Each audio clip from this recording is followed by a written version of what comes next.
Voltamos, né, a entrar. Deixa eu ver se eu consigo achar de novo o Dr. Marcelo Rocha Monteiro.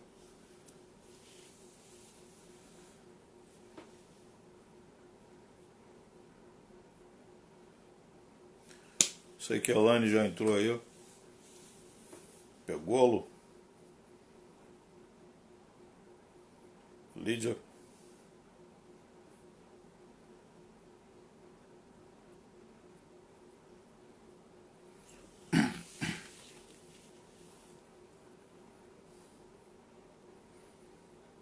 Lígia e Fávaro, pô, minha saudação também. Bom vê-los aí. Minha irmã também tá aí. Doutora Zane Cajuelo. Andrezinho, André, lá dos Estados Unidos. Deixa eu ver se eu encontro o Dr. Marcelo Rocha Monteiro aqui, ó.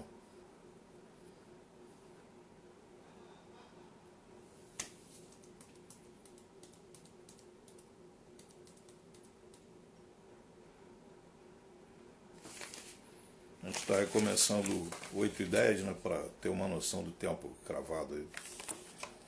For 5 para as 9, a gente para abrir para perguntas. Ainda não vi ele entrando aqui. O pessoal da minha equipe reconheceu a entrada dele aí, não, né?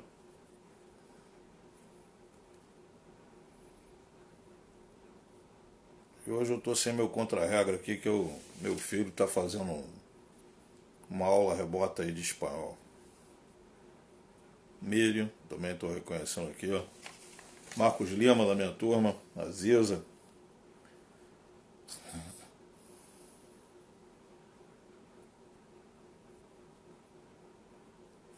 Deixa eu ver se já consigo aqui, ó.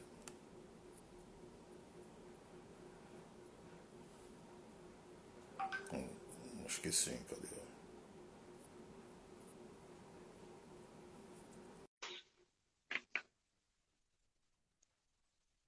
Estou aguardando o Dr. Marcelo Rocha entrar novamente. Espero que a conexão esteja melhor agora. Falou? Vamos ver Doutor, se melhora. agora sim. Agora está bastante bom. Estou vendo bem o senhor e a voz também.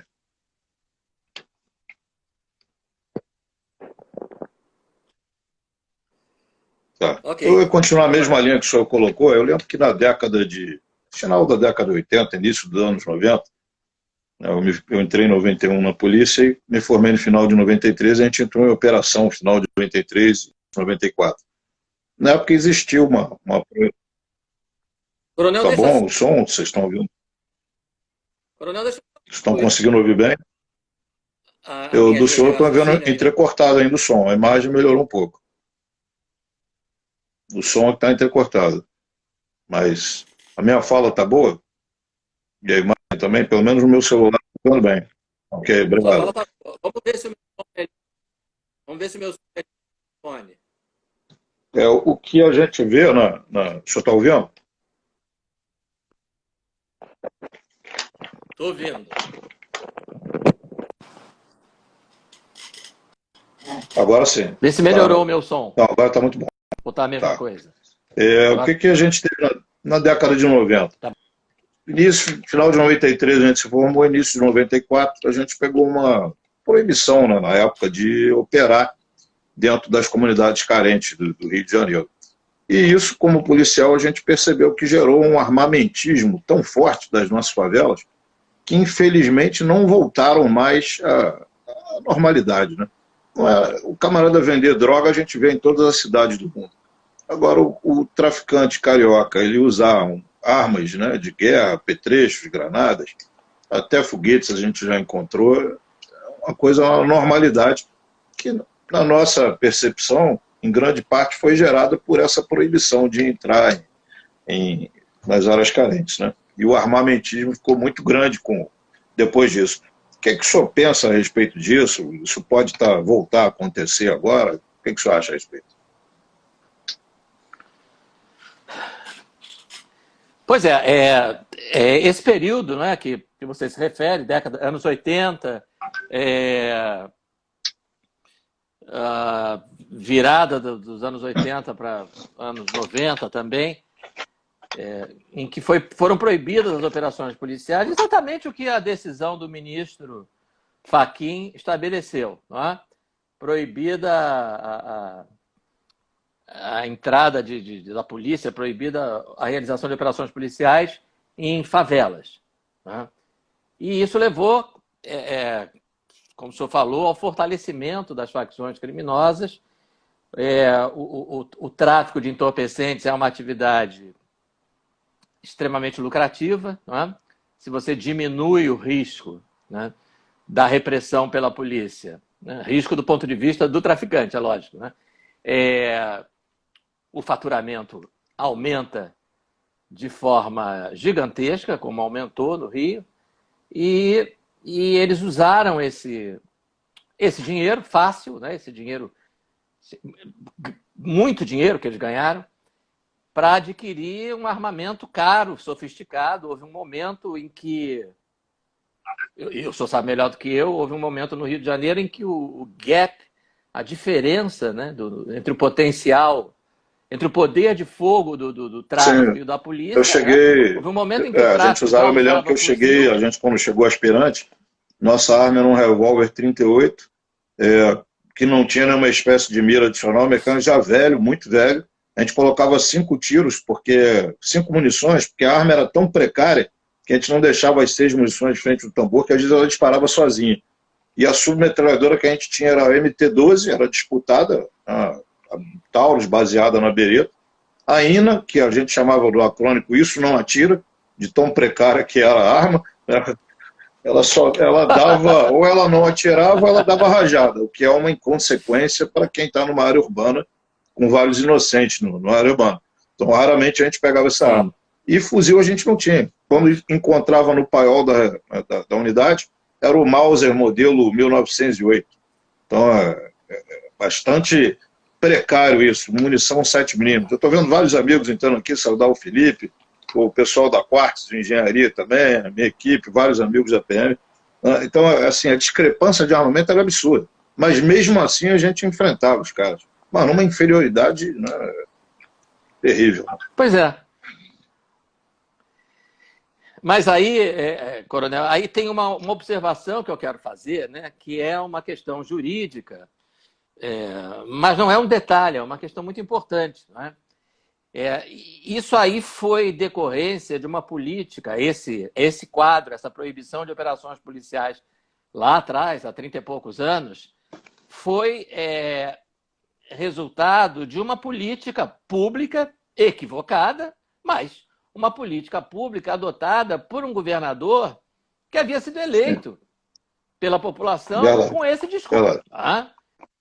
Era política lá, um partido de esquerda e tal, que tinha essa visão que uma grande parte da esquerda tem, de que, coitado, o criminoso é vítima da sociedade, polícia não adianta, repressão não adianta, tem que construir escolas bonitas, etc. Né? E aí tudo vai ficar resolvido. E hoje, no Rio de Janeiro, o problema é mais grave. Por quê? Porque, como eu falei, a população votou numa proposta de segurança pública de linha dura, né? De enfrentamento do crime organizado. Né?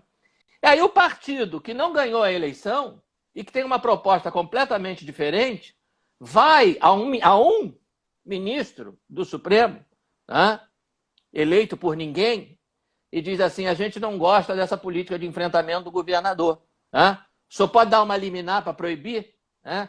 Pelo menos durante a pandemia. A pandemia foi um pretexto, porque no que depender desses partidos e ONGs e Defensoria Pública que assinam essa petição, essa política vai se estender indefinidamente. Por eles, polícia não subia a favela nunca, não entrava em comunidade nunca, não prendia traficante nunca. Essas mesmas ONGs que assinam essa petição, 2 delas eu conheço de décadas, né? Conectas e Justiça Global, elas pregam o desencarceramento de traficantes. Então, não tem nada a ver com a pandemia é um pretexto. Né? Elas não querem que traficante seja preso. Elas acham que traficante não é um problema, não não tem nada a ver com violência, eles têm esse discurso quase esquizofrênico, né?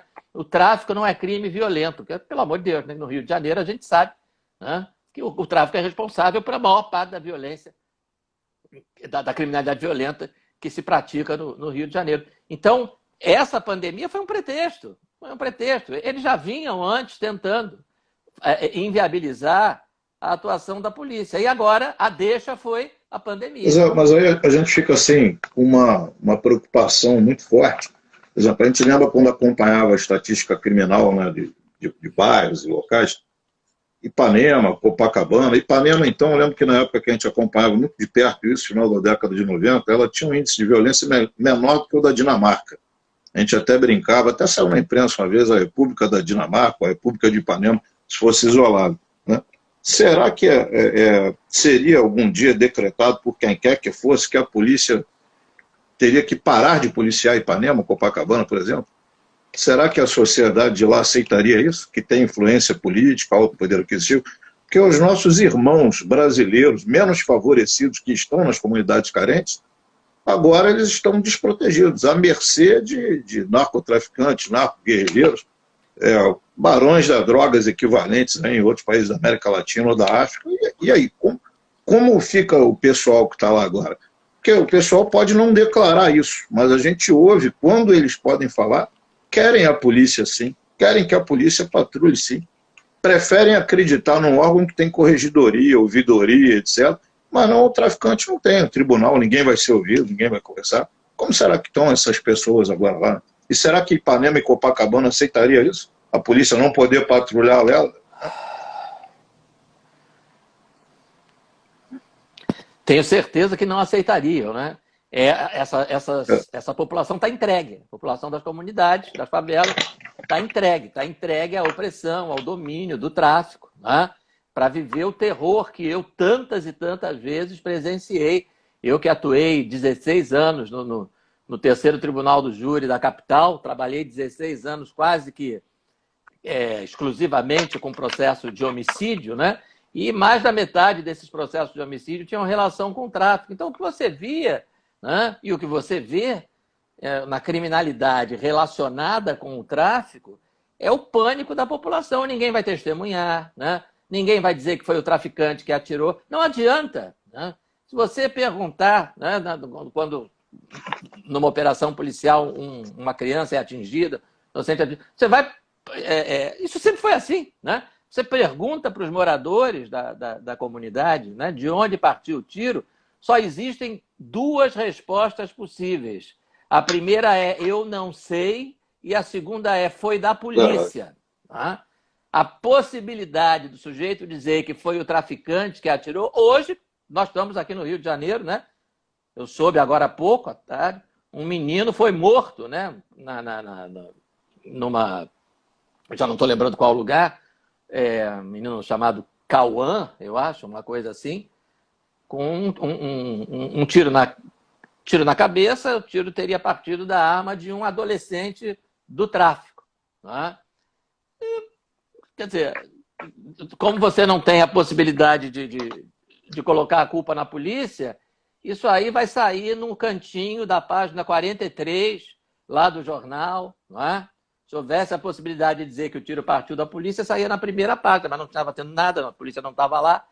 Então, é uma situação, e o traficante se aproveita disso, né? Se aproveita disso, você tem aí uma parceria. Não estou dizendo que seja combinado, que seja voluntário, você tem uma parceria, né? Ainda que involuntária, entre a criminalidade e setores da imprensa, né? Que vão aproveitar qualquer tipo de situação que possibilite criticar a polícia, criminalizar o policial, etc, etc, etc. Quando não tem essa possibilidade, quando fica claro que a coisa partiu do tráfico, aí você joga, nem dá a notícia ou dá a notícia sem qualquer destaque. Né? E essas populações, elas estão entregues há anos. Né?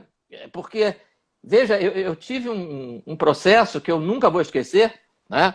Daqueles que realmente marcam, de um rapaz de 18 anos que descobriu onde vivia o pai dele se separou da mãe quando ela estava grávida dele. Ele nunca tinha conhecido o pai. E descobriu que ele morava, esse rapaz morava numa comunidade, eu acho que na Ilha do Governador, que ficava de um lado da rua.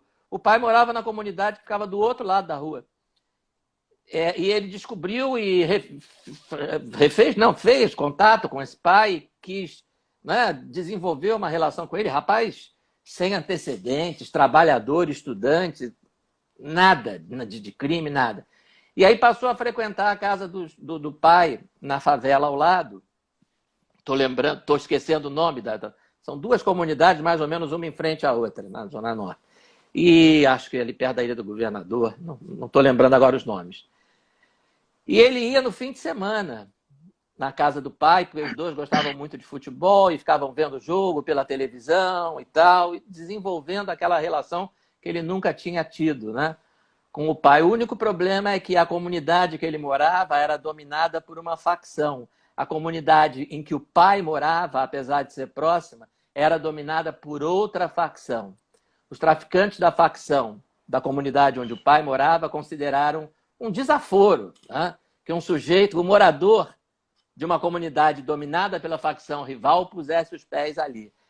Num domingo, arrancaram o rapaz da sala do pai, enquanto eles viam televisão, amarraram o rapaz num carro com a boca no cano de descarga, juntaram todo mundo ali na pracinha, na área principal ali, porque isso aí, o senhor sabe melhor do que eu, isso é demonstração de poder, né? E foram dando volta até ele morrer. Morreu uma morte cruel, uma coisa sofrida, né? E o pai... Ali, o pai estava vendo televisão com ele, ele foi arrancado. Esse pai, nós ouvimos esse pai na audiência como testemunha de acusação, né? E ele disse que não sabia o que tinha acontecido com o filho dele. Não sabia. O filho dele estava vendo televisão na casa dele, aí o jogo acabou, o filho saiu, foi embora para casa e depois ele nunca mais teve notícia. Mas não foi o pessoal do tráfico? Não, eu não sei de nada. Tá? E aí a audiência acabou e eu vi que eu ia perder aquele, né? Eu, como promotor, não ia conseguir condenar aqueles sujeitos. E subi para o meu gabinete, que era no terceiro andar, a sala de audiência era no segundo, e dali a pouco o juiz que trabalhava comigo me chama, Marcelo, desce aqui um instante e tal. E ele, o próprio juiz, né, emocionado como eu, também ficaria e fiquei, dizendo assim, aquele senhor voltou. Voltou? Quem que voltou? O pai da vítima. Quando todo mundo tinha ido embora, porque aí os réus foram embora, o traficante, foi todo mundo embora, né? E aí ele se escondeu, coronel, o pai da vítima se escondeu ali num cantinho qualquer do fórum. Quando ele viu que todo mundo foi embora, ele voltou, ele achou que precisava fazer aquilo. Foi procurar o juiz, né? E chorando, ele disse, doutor, o senhor sabe que é tudo mentira o que eu falei, né? Eu vim aqui pedir desculpa para o senhor. Foram eles mesmos, fizeram tudo na minha frente. Arrancaram meu filho da minha sala, meu filho que eu, fui descobrir já anos depois dele nascer e a gente se reencontrou e era uma coisa tão bonita. Eles arrancaram meu filho, fizeram toda essa barbaridade com ele, mas eu moro lá, doutor. Eu moro lá, então eu vim aqui pedir desculpa para o senhor. Eu moro lá. Se eu dissesse o que eu vi, quem morria era eu. Tá? Então, eu tenho vontade de levar esse sujeito lá para o Supremo para falar com o ministro Fachin. Olha aqui, ministro. Tá? O que o senhor fez aqui é dizer para esses vagabundos, tá? Que, olha, mandem e desmandem na população à vontade, tá? Porque enquanto durar a pandemia, a polícia não entra aí. É tudo de vocês. Essa história que o senhor contou me lembrou uma reunião que a gente teve na UPP, com várias lideranças e pessoas das comunidades lá do complexo, o complexo do Alemão, que a gente comandou lá durante um tempo, e a reclamação era que existiam alguns policiais agressivos, né, alguns policiais que abordavam com pouca educação, com mais rigor, e aí na época o Coronel Lima Freire, que depois se tornou chefe de Estado-Maior, era o nosso subcomandante lá da CPP, o comandante era o Coronel Frederico, Lima Freire, ficou bastante irritado com as acusações e fez uma colocação que eu não esqueço mais e que reflete a realidade. Ele disse, olha, realmente existem policiais que cometem alguns excessos, rigor demais, energia, mas os senhores e as senhoras têm meios para denunciar, estão vindo aqui, dão os nomes, serão punidos, afastados, mas antes de entrarem e houverem as ocupações, antes de haverem as ocupações do PP, da entrada e saída da polícia com alguma tranquilidade, quem tinha uma esposa bonita estava sujeito ao traficante dizer que queria ela e ela tinha que ser cedida. Quem tinha uma filha pequena que crescia e ficava bonita, tinha que ser do traficante, ou morria a menina, ou morria a esposa, ou morria a família toda.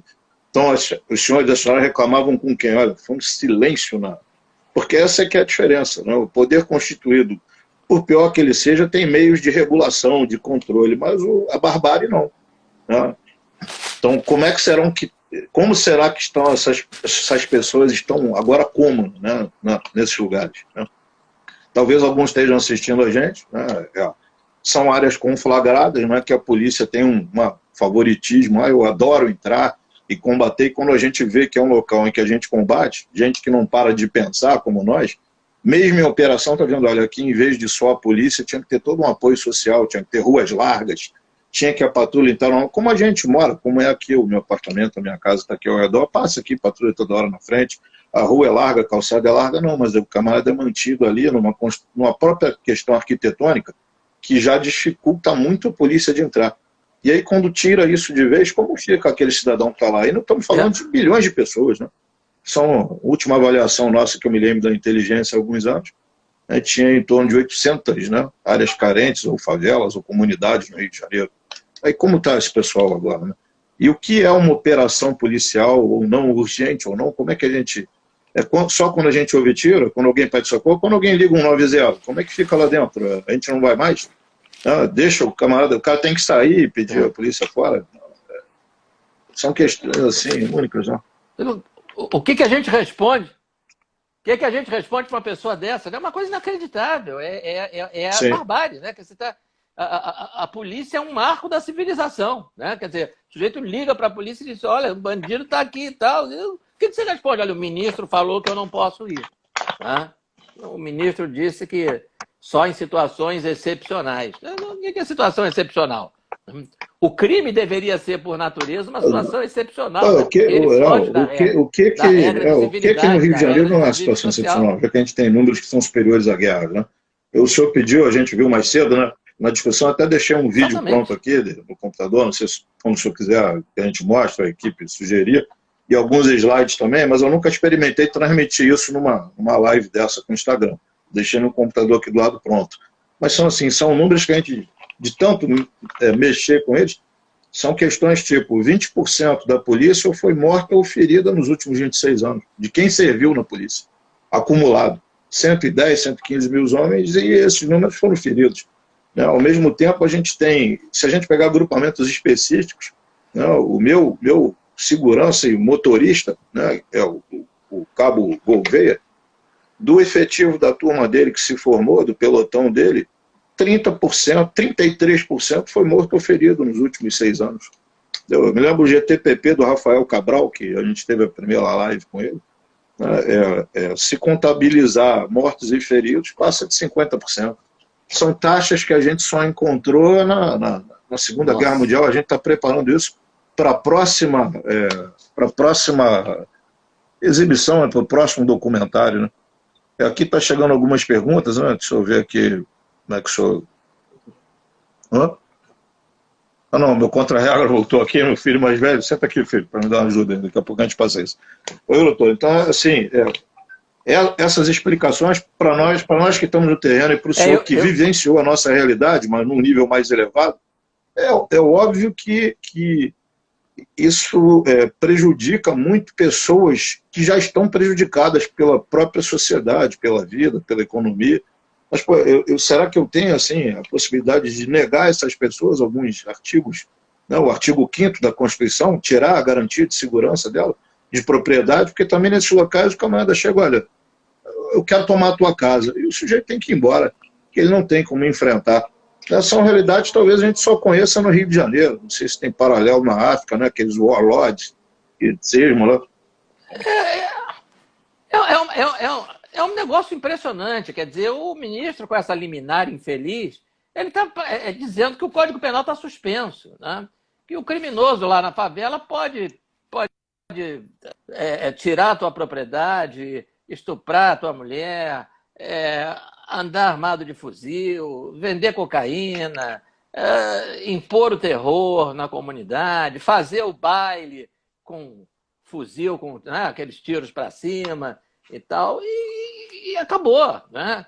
Quer dizer, tá suspensa a lei penal, está suspensa a legislação penal, porque quando você suspende a operação policial, né, num lugar sabidamente dominado pelo crime, você está suspendendo a lei penal. Quem é que vai, né, como os americanos dizem, quem é que vai forçar a aplicação da lei penal? Né? É a polícia, óbvio. Né? A polícia não pode ir, a lei penal não vale absolutamente nada. Né? O que o morador vai fazer? Ele vai lá falar com traficantes, ou para com esse baile que está incomodando? Coitado. Né? Então, é inacreditável.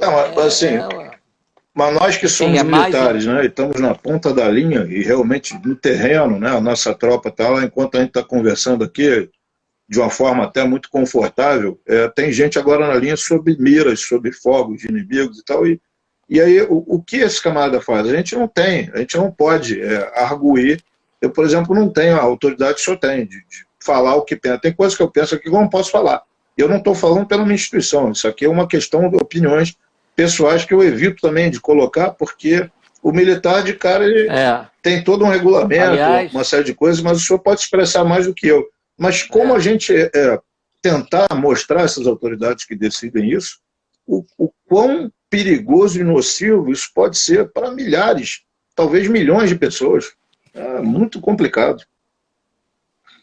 Isso. O que eu posso dizer queria dizer duas coisas sobre isso. Primeiro, eu vi duas perguntas passando por aí. Algumas eu consigo enxergar, outras não. Mas eu vi duas perguntas. A primeira é o que se pode fazer para reverter essa decisão. A Procuradoria-Geral do Estado já interpôs um recurso para tentar reverter essa liminar no plenário. Tá? E o julgamento parece que está marcado para... Não marcaram uma data específica, mas um período. Não sei se é por causa desse negócio de julgamento virtual, mas está para entre 26, que é amanhã, 26 de junho e comecinho de julho. Então, vamos torcer para até lá. E a Procuradoria do Estado está levando informações, levando inclusive vídeos, situações, né, que demonstram que, desde que essa liminar entrou em vigor, a criminalidade... Eu tenho um vídeo aqui, deixa eu ver se eu passar agora, aquele que o senhor selecionou mais cedo, deixa eu ver se eu consigo fazer ele funcionar como a gente previu aqui, só um minuto. Deixa eu ver aqui se vai funcionar. Deixa eu ver se está de acordo com o que a gente está pensando aqui. Tem que inverter. Não sei se vai funcionar de acordo com o que está pensando. Isso aqui foi do RJTV. Né? Duas pessoas por organizar baile. Os senhores estão ouvindo bem? Não sei. Vitor, dá um confiro. O número de festas aumentou, né? Desde aquela decisão do ministro Edson Fachin. O senhor está ouvindo bem, doutor? Que restringe as operações. A gente tem falado muito isso em comunidades durante esse período de pandemia. Dá uma olhada. Quarentena? Que quarentena? Para os organizadores e frequentadores destes bailes funk, essa é uma palavra que não existe no dicionário. Na Vila Aliança, em Bangu, no Morro da Mineira, no Capivari, no Duque de Caxias, na Baixada Fluminense e a São Gonçalo. Na segunda-feira, o Globopop flagrou uma festa no Complexo do Chapadão. Já eram quase 7 da manhã e as ruas continuavam cheias. Segundo a Polícia Civil, pelo menos 10 bailes funk foram organizados só este mês, e respeitando as orientações de evitar aglomeração. E, claro, sem a prévia autorização do poder público. E toda exibição sem a menor cerimônia de armas de grosso calibre, integrantes de uma facção criminosa durante um baile em Rio. A partir de agora, né, onde ocorra a aglomeração de pessoas, será no procedimento. Está dando para ouvir bem? As pessoas serão iniciadas por violação de normas período de A pandemia. imagem está A virada. Delegacia de Combate às Drogas identificou 22 pessoas responsáveis pela organização destes bailes considerados ilegais. As polícias civil e militar dizem que o aumento dos bailes é uma das consequências da decisão judicial que limitou a ação das forças de segurança nas favelas durante a pandemia e que, além disso, segundo os policiais, criou uma insegurança jurídica. A decisão foi do ministro Edson Fachin, do STF. Só em hipóteses absolutamente excepcionais são permitidas operações policiais durante a pandemia nas comunidades do Rio. A discussão é sobre que situações poderiam ser consideradas excepcionais. É importante também frisar que não se pode proibir, mesmo em época de pandemia, o crime não para. O crime é muito dinâmico.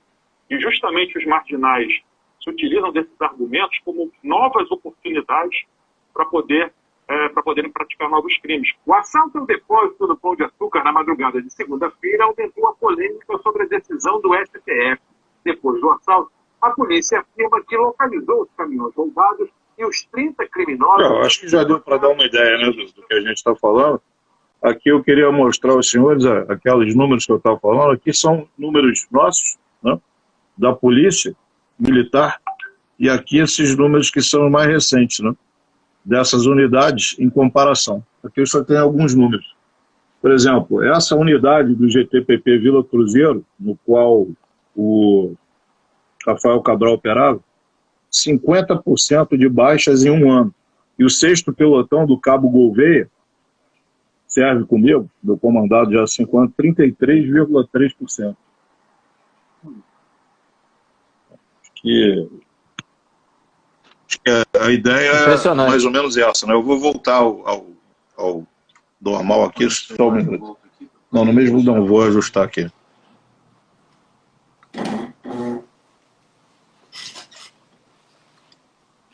Sim, vamos botar novamente aqui no caixa.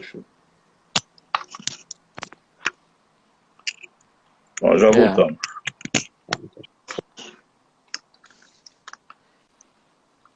Então, eu estava falando sobre o recurso que está sendo interposto para que essa liminar seja revertida pelo colegiado, né, pelos demais ministros do Supremo.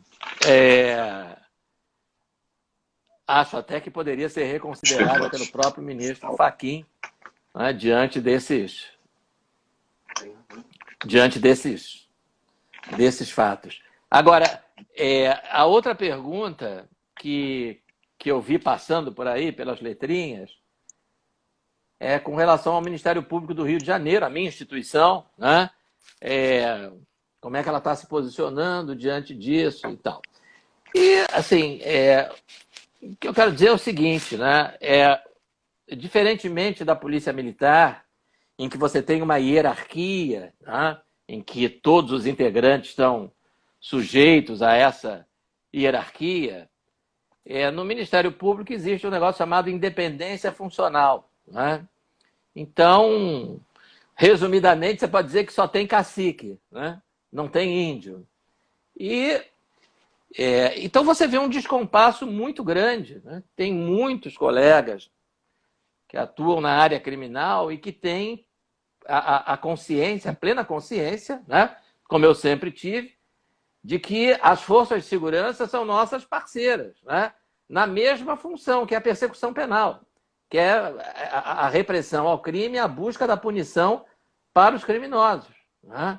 Então, nós temos uma ligação ali na própria estrutura do sistema de justiça criminal, ligação com a Polícia Civil em função do inquérito, né?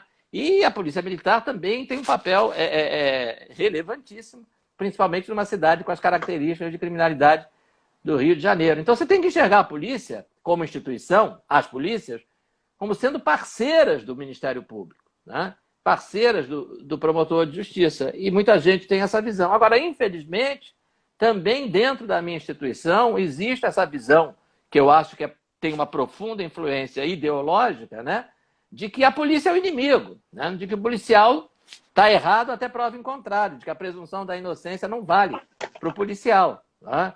e que a política de segurança mais adequada é restringir ao máximo a atuação da polícia. Infelizmente, né, eu lamento dizer isso, mas eu faço questão de dizer isso aqui, porque eu digo isso publicamente, digo em qualquer lugar, que existe dentro da minha instituição, do Ministério Público, promotores com essa visão absolutamente equivocada, né, de que o grande problema da segurança pública no Rio de Janeiro não é o bandido, é a polícia. Tá?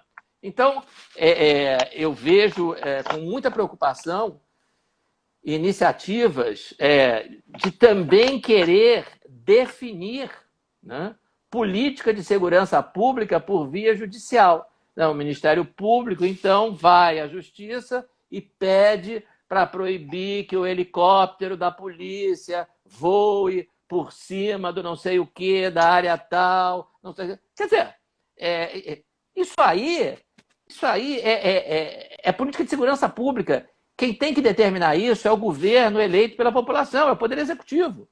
Não é o Ministério Público, ninguém votou no promotor. Não é? Então, quem tem que definir se vai ter helicóptero ou não vai ter helicóptero, a não ser que tenha uma lei proibindo. E não tem.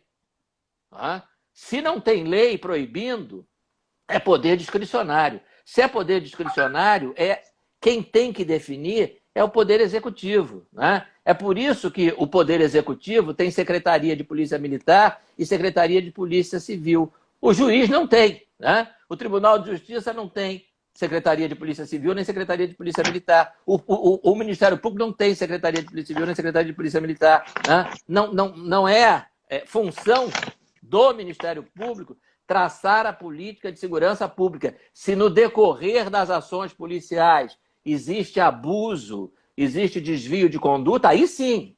Tá? Aí o Ministério Público deve entrar, deve processar, deve buscar a punição com ampla defesa, tudo na forma da lei. Mas traçar de antemão qual vai ser a política de segurança, né? Vai ter mais operação, não vai ter mais operação, vai ter menos operação, não vai ter nenhuma, vai ter helicóptero, não vai ter helicóptero, o helicóptero vai voar para cá, o helicóptero vai voar para lá, o helicóptero não pode ir por ali. Isto é política de segurança pública, é poder discricionário, né, que o nosso sistema, com separação de poderes, confere a quem foi eleito pela população. Mas nessa linha de raciocínio que o senhor coloca, por exemplo, minha irmã, né, me mandou a sugestão até de comentários com o senhor, via análise. A gente tem, hoje, foi determinado há pouco tempo, se não me engano, pela Justiça Federal, ela pode confirmar que ela está assistindo, Vitor, depois ver se ela confirma, foi determinado que os relatórios que falam de mortes e tal, incluam o que se chama de violência policial. A violência policial, o policial ele reage conforme ele é tratado e recebido. Mas ninguém obriga a constar desses relatórios a violência contra o policial. Esses números que a gente analisa há alguns anos sozinhos, e que depois das palestras e depois do evento Heróis do Rio de Janeiro, N pessoas começaram a investigar sozinhos. Durante muitos anos a gente levava esses números, né, e olha, não, a gente não quer saber disso, já tem um problema demais e tal. E grande parte dessa divulgação se deveu ao MP estadual do Rio de Janeiro. Convite feito pela doutora Simone Sebilho, né, e pela outra doutora, vou lembrar o nome daqui a pouco, que nos chamou para palestrar, doutora Carmelisa.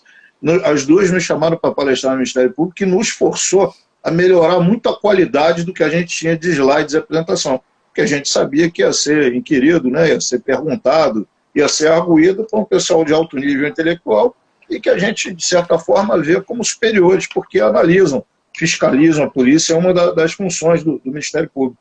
Mas, quer dizer, isso se deveu à participação dos senhores como instituição a nos levar para falar sobre isso. Aí várias pessoas estão questionando isso. Agora, mesmo assim, ninguém pede até hoje quais são os números dos policiais, como é que enfrenta, quantos mutilados, quantos feridos, gente que perdeu parte de massa encefálica, um braço, uma perna, mas ninguém quer saber dessa estatística. Né? A gente tem imagens fortes do antes e depois. Como é que era o policial antes, como é que ele está depois de ter sido ferido. Muitos jovens, o camarada está entrando ainda no ápice, a curva de vida dele está subindo, nem chegou ao topo ainda, mas ele já está mutilado, já está ferido, já está em cadeira de rodas, às vezes anos, né? Anos O nosso corpo médico é bom, tratam bem, nossos instrutores tentam ajudar, nossa assistência social, mas é um drama que praticamente era só policial. Depois do evento, que inicialmente provocado em grande parte pelas palestras no Ministério Público e na Justiça, a coisa começou a estar numa espiral evolutiva, que eu acho que não tem mais volta. Mas ainda assim a gente não vê um relatório desse sendo pedido.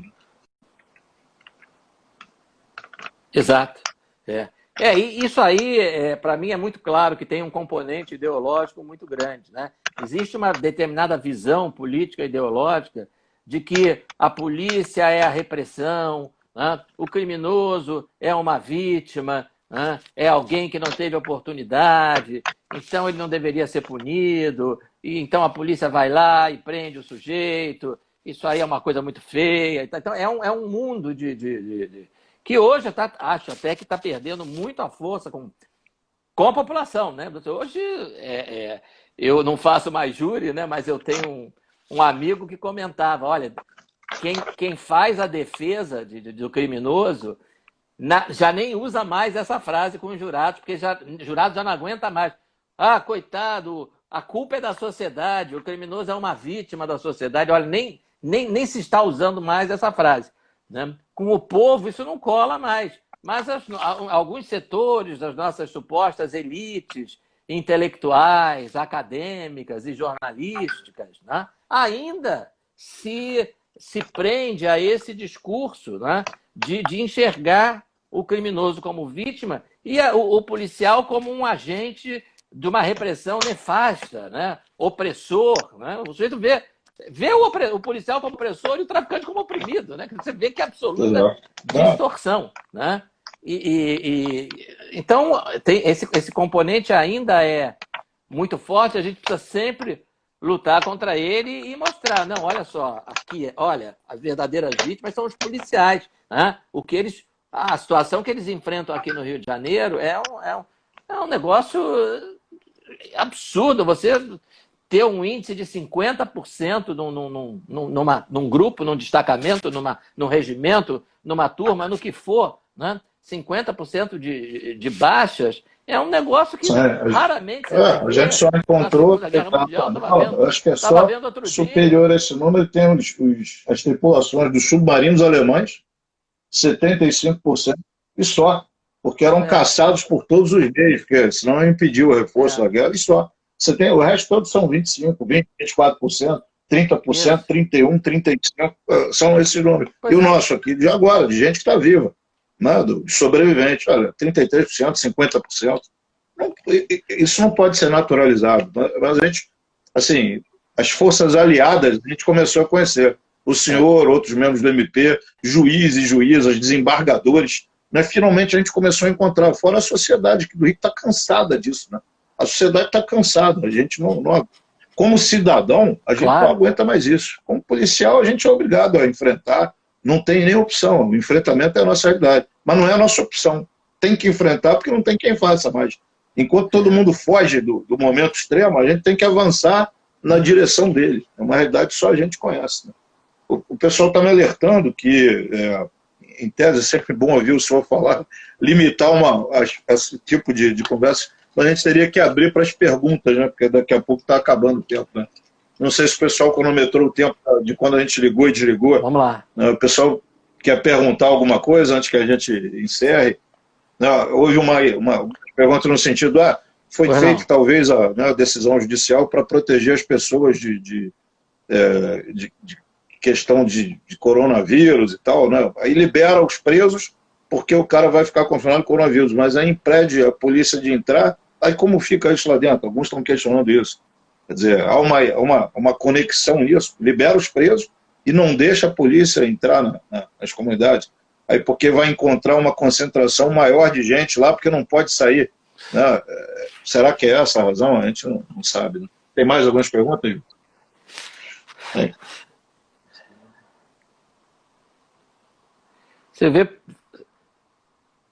Você veja que no Paraná liberaram o chefe do PCC no estado, né?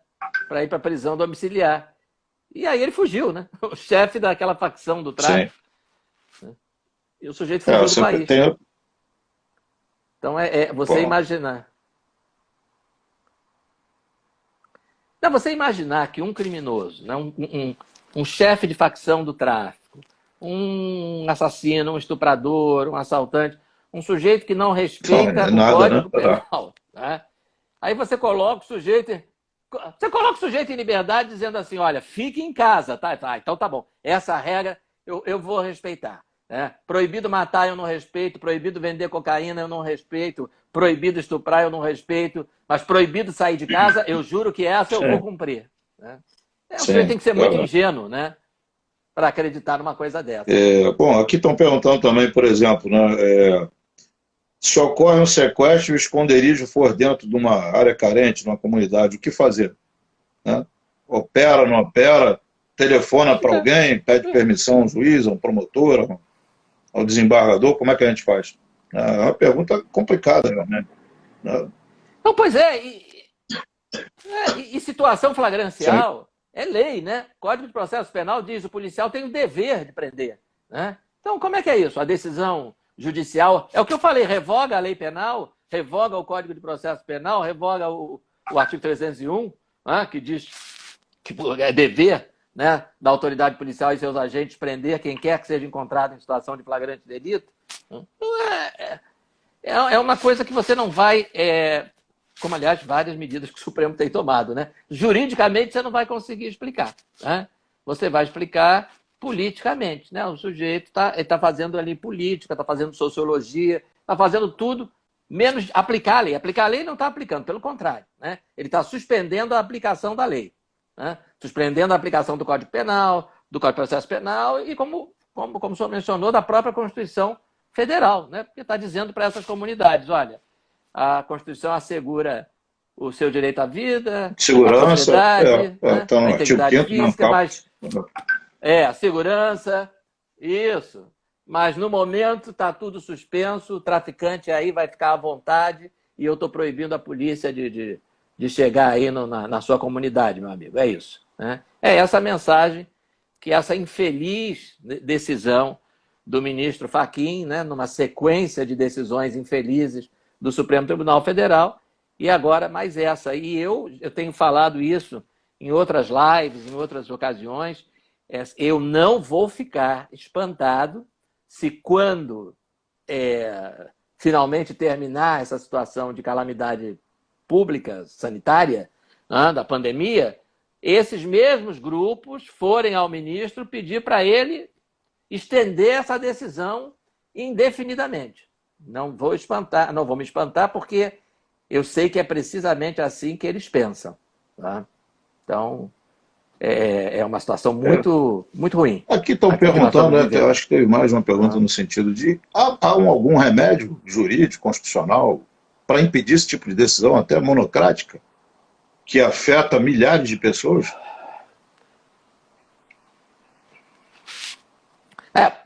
Como eu falei, a Procuradoria do Estado está recorrendo, interpôs um agravo para que essa decisão monocrática seja revista pelo colegiado. Né? Em termos de recurso, é o caminho que se tem, né? Na medida que é uma decisão de um ministro do Supremo. Né? Então, você não tem um tribunal acima do STF, e então só resta pedir ao colegiado que reveja essa decisão, né? Que, eu repito, é uma decisão inconstitucional, independente do mérito, porque o judiciário está agindo como poder executivo, né? Está definindo política de segurança pública para uma unidade da federação. Está dizendo, no Rio de Janeiro, nesse momento, a política de segurança pública vai ser assim. Não vai ter operação policial nas comunidades, salvo em situações absolutamente excepcionais, que também ninguém sabe, é uma absoluta insegurança jurídica, né? Porque o que é a situação absolutamente excepcional? Né? Onde é que está definido isso? Né? Como a gente estava conversando agora há pouco. Né? Toda situação de criminalidade é excepcional. Né? A não ser que você considere como regra vender cocaína. Né? Você passa a normalizar a situação, o crime. Né? O que está acontecendo lá em cima? O cara está vendendo cocaína e portando fuzil. Então não houve nada excepcional. Então tá bom. Tá, não é problema. É o normal. Né? Deve ser o tal novo. Mas não é problema para quem não está lá, né? Para quem mora ali, né? Aí ele sente o problema na pele, né? É esse pessoal que a gente está preocupado agora, né? Como é que eles estão agora, né? bem complicado. Exatamente. Bom, tem mais perguntas, Vitor? Não? Não? Doutor, a gente agradece, então, mais uma vez a participação do senhor. É bom saber que a gente tem alguém do nível intelectual, cultural e força amiga, né, nessa instância. Foi? Assim, tem mais uma pergunta assim. O policial ele pode ser preso no caso de julgarem desnecessária a operação policial? O que você acha? Acho que sim, né? Não sei. O que você acha? Não, não, eu acho que o policial não pode ser preso. O policial não pode ser preso, de forma alguma. Não. Não pode ser preso. Porque se você não tem um critério claramente definido, você está dizendo para a polícia que é a polícia que tem que avaliar se a situação Só tem é que excepcional ou não é. descrever bem isso, né? Descrever bem qual foi a situação excepcional. Pois é. Mas é aquela questão, a venda de drogas é excepcional? Não, não é. Não, é normal. Então, é excepcional, né? Claro que é. Está previsto. Pois né? é. Ok. Então, doutor, obrigado então pela participação. Agradecer aos demais, né, aos ouvintes, aí, o pessoal que assistiu, a audiência. Lembrar que essa sequência de lives faz parte do projeto Heróis do Rio de Janeiro. Visitem o nosso website, a nossa página no Instagram, no Facebook. A gente montou essa associação justamente beneficente Heróis do Rio de Janeiro para ajudar os nossos policiais feridos e os familiares dos mortos, dos órfãos, né? Enquanto a gente está procurando que esse problema seja mais conhecido e a gente encontre mais forças amigas aí, principalmente como o senhor. Minha continência aí, muito obrigado. É uma honra sempre falar com o senhor. Obrigado, prazer ter participado. Contem sempre comigo. O nível intelectual e cultural eu não garanto, não, mas força amiga, ok, pode doutor. ter certeza. Obrigado, então, boa noite. Ouvintes aí, o pessoal que assistiu, obrigado também. Minha equipe, obrigado aí. Boa noite. Boa noite a todos. Boa noite a todos.